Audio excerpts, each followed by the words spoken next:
आजच सबस्क्राईब करा आणि आपल्या आवडत्या मालिकांचा आनंद लुटा।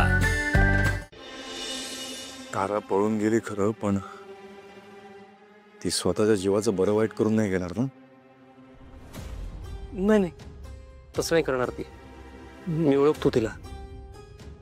ऑब्व्हियसली तू ओळखतोस तिला, ती तसं काय करून नाही घेणार हे मला पण माहिती आहे, पण ती जर पळून गेली आहे तर तिने तुला का नाही कॉन्टॅक्ट केला?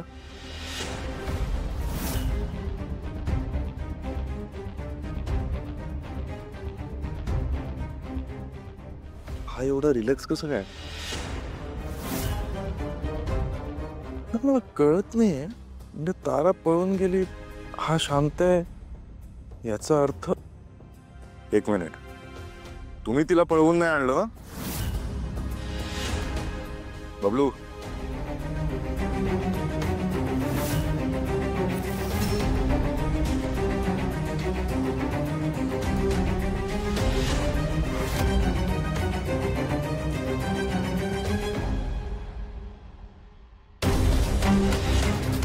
सावली,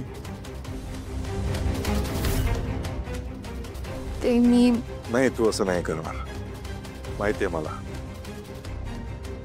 तू इथेच होतीस आणि माझ्या शब्दाबाहेर तू नाही जाणार।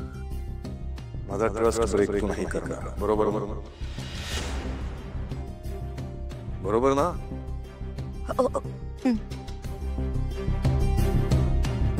आणि सोहम, जर ताराचा फोन आला तर आधी आईला कळवायचं। आईच्या परवानगीशिवाय कुठलाही निर्णय घ्यायचा नाही।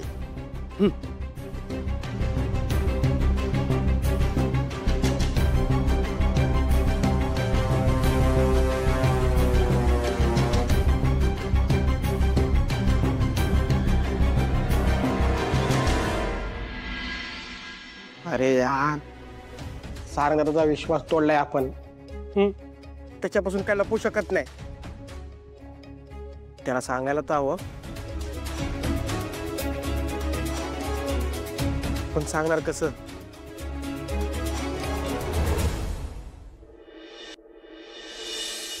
सोहम तिलोत्तमाच्या विरोधात कधीच जाणार नाही, तिचा विश्वास कधीच मोडणार नाही। आणि ती सावली, तिची हिंमत आहे तिलोत्तमाच्या ऑपोजिट जाण्याची। पण ठीक आहे, ह्या सगळ्यात एक गोष्ट खूप छान झाली आहे, तारा आणि सोहम दोघांचे भविष्य अंधारात आहे। म्हणजे लग्न झालं जरी तरी ते मोडण्यासाठी खूप कारणं मिळतील। म्हणजे थोडक्यात काय तर ह्या घरात कधीच पाळणा हलणार नाही। सगळे पत्ते माझ्या बाजूने पडतायत। हे तर तुमचं झालं, माझं काय? म्हणजे माझ्या आणि सारंगच्या भविष्याचं काय? तुला संधी दिली होती, पण तुला ती झेपली नाही। म्हणजे तू फेल झालीयस। मी खूप कष्ट करून तुला या घरात आणलं, तुझ्यावर मेहनत घेतली, तुला या घरात ठेवलं, पण माझं चुकलं। तुझी लायकी नसताना मी तुझ्यावर विश्वास ठेवला। खरं तर तुझं ह्या घरात काहीच अस्तित्व नाहीये।